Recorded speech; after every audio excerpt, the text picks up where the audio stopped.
Hello! Welcome to the Concrete CMS Town Hall for August 2022. It's good to see you all again here today.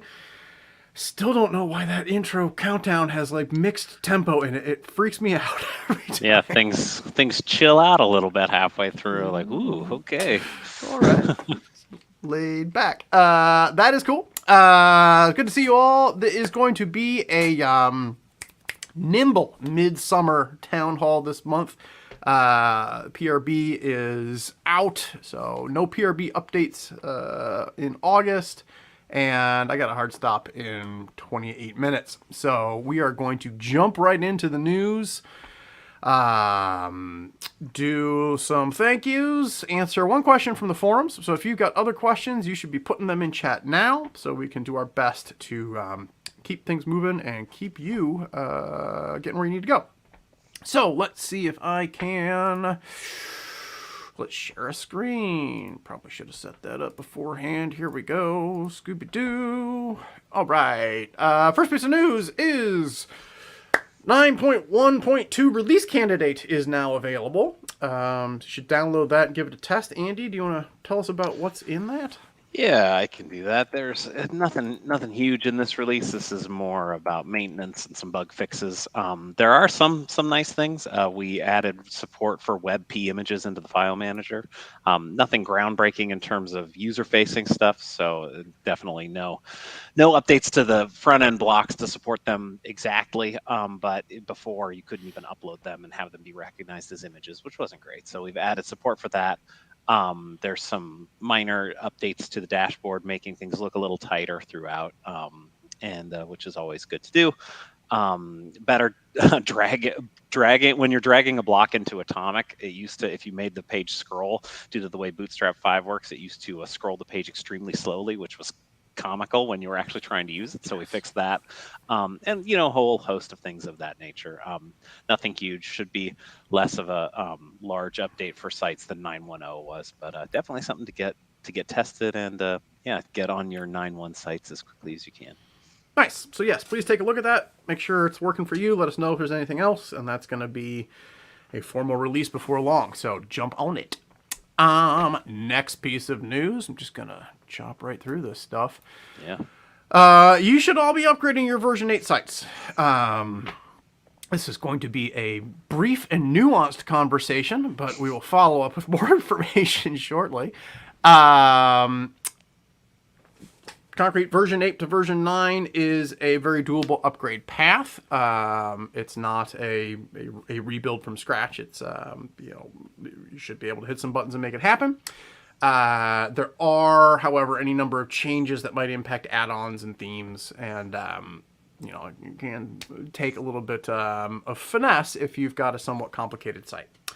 All that being said, Concrete version 8 really wants to run on PHP version 7.4 or branch 7. You can run it on PHP 8, but you will get a bunch of, it's probably accurate to call them kind of complaint errors of, hey, this code is not formatted the way we would like it to be in PHP 8. It still runs fine, but you're going to have to turn some error reporting off. This is not unique to Concrete. This is because PHP version 8 is pickier than PHP version 7 for perfectly fine reasons. But we're using a lot of libraries and themes, and it's a real challenge to keep this, get everybody on the same page. So, long story long, as we have gotten used to saying, PHP will not be doing official security updates on the version 7 branch past Thanksgiving of this year, end of November, which makes it difficult for us to say, hey, this is fully supported in a stable version, you're totally cool running it, you don't have to think.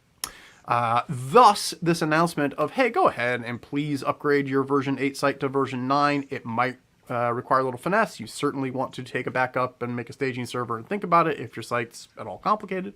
But now's a good time to do that, because come the end of the year, the underlying language that Concrete is written in will not be getting security updates for the version that is most likely to be running underneath your Concrete version 8 site. All of that said, There are ways to run PHP reasonably safely. There are other projects out there. I'm thinking of Ubuntu LTS that provide long-term security updates to PHP. Older versions, kind of cherry picked out of the new stuff. So maybe not official security updates from the PHP crew themselves, but security updates from the team behind Ubuntu, which is very well funded and respected. So if you are unable to upgrade your Concrete version 8 site to version 9 before the end of the year, that is not the end of the world. There are viable paths for you to keep your site running past then, and we will follow up with some more information in the coming weeks, because I know we posted this earlier in the month, and while it is good to get this moving, it is not the end of the world if this is proving challenging to you. Is that sanely nuanced enough to make sense, Andy? Did that come out right? Yeah, it definitely did. Okay. Yeah, it's going to be challenging to run Concrete 8 on PHP 8 for sure. I'm not even sure that it's doable. It's certainly not going to be doable if you're using Composer to install your site, just due to the way that modern web dependencies work and the way that they cut off version support for different versions of libraries. So definitely the best path forward is upgrading to Concrete CMS 9. It's going to get you a lot of nice new features, better performance, and a secure code base that runs on PHP 8 with no ifs, ands, or buts, and a strong platform for the future. But yeah, it's not a backward incompatible update, but especially for complex sites and many sites with add-ons that may or may not be actively maintained any longer, that may or may not be a viable path for every single site. And if that's not the case, yeah, definitely upgrade your site to the latest 8 version now, so that you can keep getting those security updates. And in the meantime, investigate what it's going to take to get your server using a version of PHP that has long-term support, whether that's from Ubuntu or someone like Zend or any number of other offerings that will ensure that your longer, more venerable versions of PHP still stay patched, even after they fall outside of PHP's official window. Nice. Venerable. I love that. That's great. Venerable. Venerable software stack here. That's cool.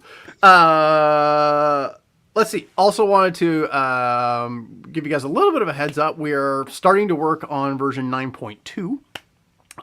So one thing that is clear from this, hey, come November, we're not messing with 8. We're already not really adding much feature improvements to version 8, and we certainly won't be past the end of this year. If there's a critical security issue, we'll look at that. But you want to be on the latest version because we're doing cool stuff in the latest version. So 9.2 is starting internally now, and the real focus there is on quality of life improvements. So little things that we've all grown accustomed to as folks that spend all day in Concrete, that when you look at them from kind of a casual user's perspective, you think, well, this is needlessly complicated or not intuitive, and a lot of pieces, parts that we have under the hood that we're just not putting together in the most compelling way for especially a new user onboarding experience. So expect to see some of the help stuff revisited, those JavaScript walkthroughs that we've got. That's where our thinking is happening on the next 9 branch. In addition to, get this segue, I'm doing it, man. This cool REST API proposal that we posted to in the forums. Given our time constraints this morning, I don't want to go through this whole deal. Like, Andy's put together a 11 and 57 second video. There is this forum post describing what we're talking about. Andy, do you want to do just a minute or two on kind of why there's a new API and what this means? Sure. Yeah. So years ago, we added the underpinnings of an API to Concrete CMS. And by that, I mean the layer by which you can securely serve up an API that you might use for custom applications. And we've done that, and we've used that in many client projects at this point to feed things like custom apps or custom secondary websites that consume data from Concrete sites. And it's worked really well. But the one thing we haven't done with that, with those secure API that secure API system is we haven't really extended that to actual concrete CMS features out of the box. We've built custom APIs that use concrete data for clients, but we haven't really committed to offering a first class, this is the concrete CMS REST API, and this is how it works, et cetera. We haven't really built that into the core. We've had some efforts to do that, and we've gone through like a exploratory phase with that with the community and internally, and we've restarted that effort. And a couple months back, I figured that the best way to do this would potentially just be releasing a proposal of the API that actually could be used and consumed in a in sort of a proof of concept way. So this has been done with a custom package that you can install into your concrete site. Again, in order to work the way that it does and to make it easy to explore the API, it changes the behavior of the API, not in ways that make it fundamentally insecure, but just the way that in order to make this documentation effort work, we have to make some of the secrets and things that the API uses, we have to not hash them anymore and things like that. So this is a long-winded way of saying, don't install this on a production server. This is not a production API yet. These are not final endpoints, but they are these are not the full path to the API has the word proposed in it, so that's not going to be the case finally. So definitely don't build your app based off of this API yet, but please install this package, install the API, check out the auto-generated REST API documentation.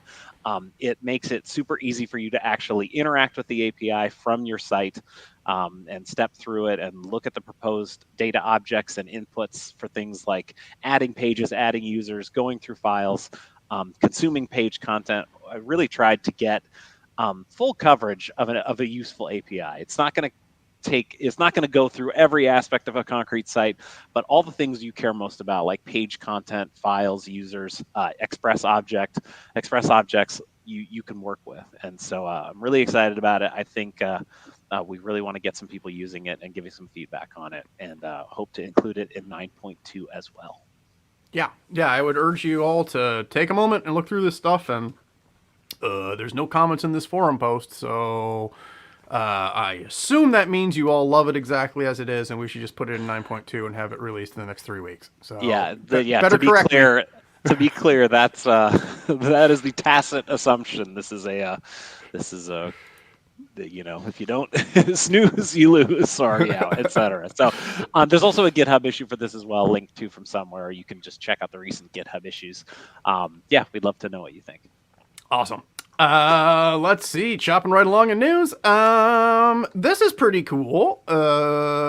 If you, I'm not logged in. If you go to schedule a demo and you click free trial, I guess I'm logged in. You can now spin up a concrete site, right from Concrete CMS. I know that doesn't seem like rocket science in the land of software as a service, but, it's been a minute since we had this working in RStack, since we kind of rebranded stuff, and really excited about this. It's a very cool way to have a demo right now of Concrete going pretty quickly, and in the big picture, this will be the backbone of some Concrete software as a service hosting for folks that don't really need access to the source code behind the scenes, but just want an alternative to a kind of hosted website builder. So now when you click our demo, you can actually get to a trial, and doesn't cost you anything. You don't have to put in a credit card. You do have to give us an email and password, but that's about it. So check that out too.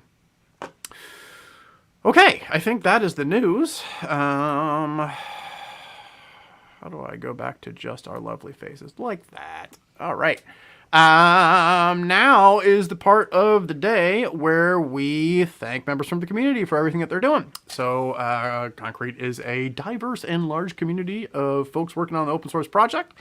Portland Labs here, our little shop, is a little shop, and we would not be able to do everything that we do without you all. So, just want to take a moment to call out people who have made some contributions in the last 30 days and say thank you. Andy, do you want to do your magic with the handles?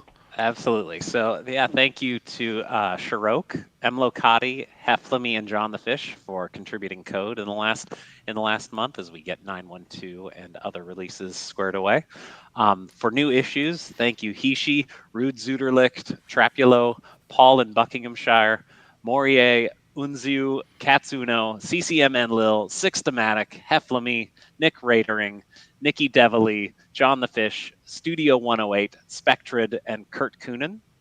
And for new documentation, which is always much appreciated, thank you XB385 and John the Fish. Awesome. Thank you guys very much. Always super cool to just see all the different stuff that happens in the community. So I really appreciate it and appreciate you.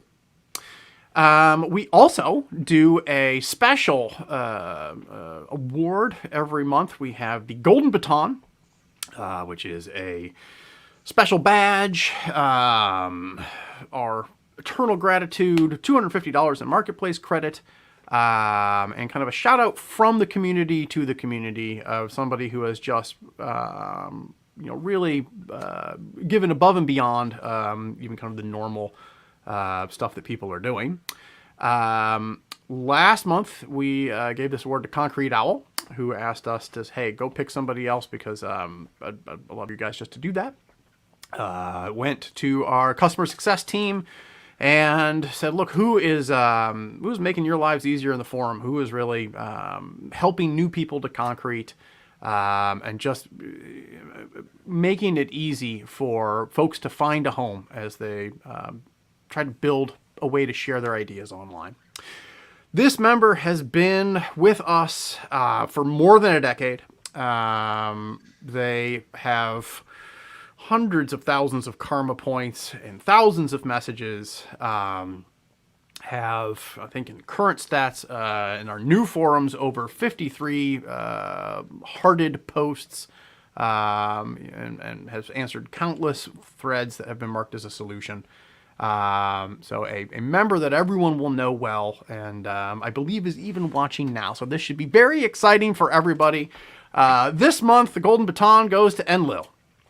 Thank you, Enlil. You are always there. You were here before we even did Town Hall today. You were here telling us we screwed up a link.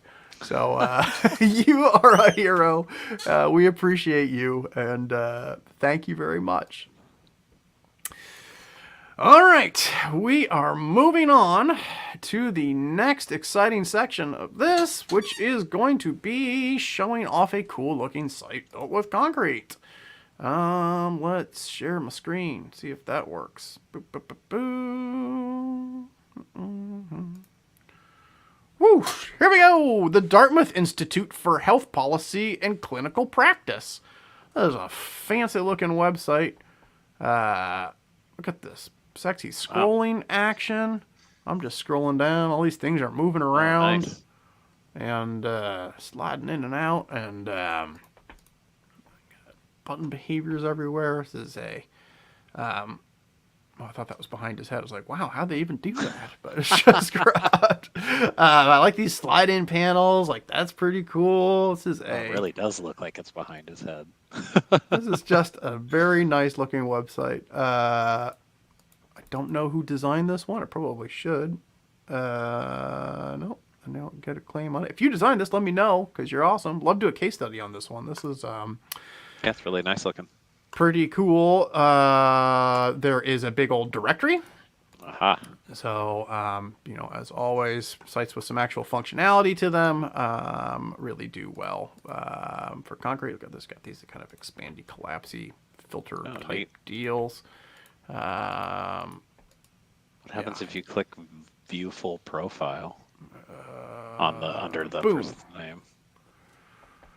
Oh, nice. You go to her full profile, Looks bro. like looks like Yeah. looks like a Really put page. some There you go. time in on this thing. Yeah. So, pretty good looking website. Whoever built this should be proud. Love to write a case study. I think we just found this one in the wild, but bravo. Nice. Showing off cool stuff that you can build with concrete. This is a great one. Okie dokie. We are doing good, which is great. We got 10 minutes before we got to run. So, in that 10 minutes, Want to do some Q&A? We've got one Q from the forums, which I can bring up, and we can see if Andy can give us some direction here. Let me just get it back on my screen, and I will share it. No, I want Andy to. There we go. All right, Hutmund asks, version 8's end of life, trying to get our sites up to version 9. Is there some documentation on which assets from a list of all of assets and groups defined by Concrete 5 are still available, no longer available, or moved to feature? And why did you move assets to features? Because, ouch. So, anything that you can help with on this, Andy? Well, yeah. So, I mean, when you're in general, for the more general question, which has been answered in the Bedrock documentation, there is feature documentation in there. But generally, the idea was that I don't know of someone who necessarily thinks of when they're building their website, they're not necessarily, or working with the theme, they're not necessarily thinking, I sure want to be able to include owl slider right here. Like they're thinking to themselves, well, we use an image carousel in this theme, and it shouldn't really be the job of the developer, especially someone who isn't building the theme but maybe working with something later, to think to themselves, I need to make sure to include this JavaScript by name in my code, because then it ties your implementation of the code to a particular implementation of whatever slider you're working at. So if you look in the Bedrock theme documentation, you can see an example of how I swap out the gallery plugin that we use. I think it's the gallery, maybe it's the image slider.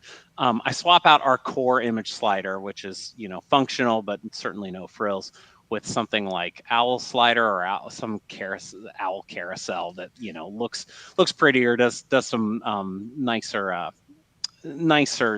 just visual effects or something like that. And the idea was a theme could mark itself as supporting the imagery feature and not have to say, yes, and not have to tie itself to specific implementations of specific JavaScript assets or things like that. And then the core could require that and provide the sort of most bare bones basic version. So the lightbox, the gallery, the image slider, they all use the imagery features provided by the core, and that gives you very utilitarian, nice enough looking versions of that feature, enough to always know that the lightbox is going to work on a concrete site or a gallery is going to work on a concrete site.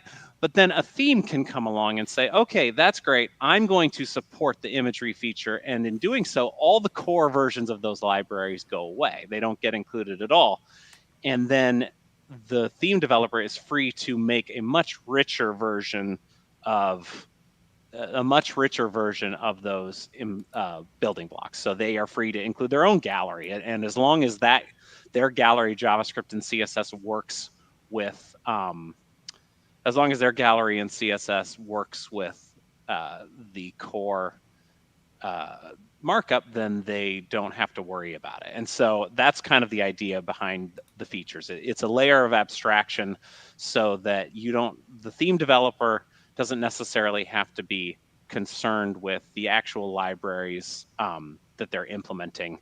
And you don't, because in the past you'd have issues where, like stupid issues, where you'd be trying to include your own gallery in a theme, and the core gallery JavaScript would be coming in because it doesn't know that your gallery has anything to do with their gallery. So this gives you a way to tie like-minded features together and have more control over how themes work with the CSS and JavaScript assets. And there should be documentation about this.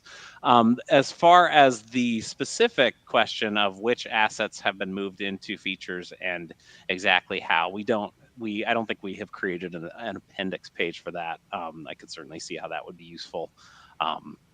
And yeah, we can do that. One way to know, if you're comfortable looking at code, and I suspect if you're building themes, you probably have some aptitude for looking at code. You can you can go to the Bedrock Concrete repository and look for the various features JavaScript and feature CSS assets that are being built there, and then you can see their contents. And so you can see which JavaScripts and CSS files have been bundled into which assets. And that might be a quick way to figure out how things are included, because they're no longer part of the Concrete core. They come in through that third-party Bedrock repository. So definitely check that repository out if you haven't. And I hope that gets you moving in the right direction. There you go. So just the ability to include JavaScript in a more nuanced fashion. So doubtless going to cause some headache as you implement it, but well worthwhile. Okie dokie. We will follow up in a few ways. We'll post some of what we just said with some links back to that forum post I quickly showed. We will also include those links in the description on this video. So if you're watching in the future, you should be able to click around down below in the YouTube land and get to some of the stuff that we quickly showed through today. And looking at my clock, that is what we're going to be doing today, because back-to-back meetings this morning. It's very exciting stuff. So thank you, everybody. We will, this year, well, I guess we'll be seeing you in the first Burr September Town Hall coming up next. Yeah, appreciate you, and we'll see you online. Thanks. Bye. Thank you.